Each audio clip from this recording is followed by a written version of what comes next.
வணக்கம் நண்பர்களே. ஸோ 2026ஓட முதல் வெள்ளிக்கிழமை மார்க்கெட் எப்படி இருக்குது அப்படிங்கிறத பார்த்துருவோம்.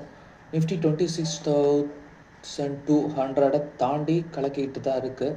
ஆனால் சில பங்குகள் சரிவில் இருக்குது. அது என்னென்னு பார்ப்போம். அஃப்கோர்ஸ் நம்ம நேற்றே நான் உங்களுக்கு நிஃப்டி ப்ரெடிக்ஷன்ஸ் கொடுத்துருந்தேன். மாருதி சுசுக்கிலாம் கவனம் பாருங்கள், ஓப்ரா ரியாலிட்டியில் வாட்ச் பண்ணுங்கள்.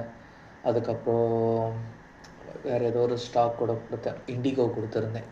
ஸோ அஃப்கோர்ஸ் மாருதிலாம் கூட நல்ல மூமெண்ட்ஸ் இருந்தது.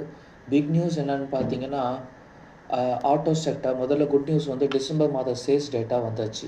ஸோ மாருதி சுசுக்கி, மஹிந்திரான்னு ஆட்டோ பங்குகள் எல்லாமே இன்றைக்கி ராக்கெட் வேகத்தில் ஏறுது. புது வருஷம் இவங்களுக்கு செம ஆரம்பம்னு சொல்லலாம்.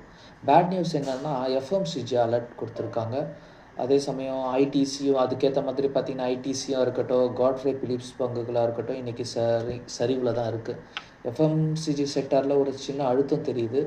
உங்கள் போர்ட்ஃபோலியோவில் இந்த பங்குகள் இருந்தால் கொஞ்சம் கவனமாக இருங்க, ஓகேவா? இல்லைனா வெயிட் பண்ணி பார்ப்போம்.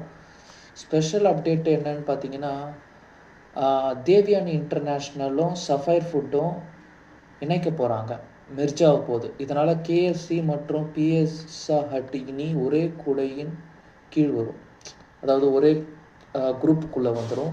இது ஒரு பெரிய கேம் சேஞ்சராக இருக்கும், ஓகேங்களா? ஸோ அந்த ஷேர்ஸ் கொஞ்சம் கவனம் செலுத்துங்க, பாசிட்டிவ் நியூஸாக இருக்கும். இன்றைக்கி நீங்கள் எந்த பங்கை வாங்க போகிறீங்க கமெண்ட்டில் சொல்லுங்கள். இது போல் உடனுக்குடன் செய்திகளை தெரிஞ்சுக்க காகா ஷேரை சப்ஸ்கிரைப் பண்ணுங்கள். தேங்க்யூ.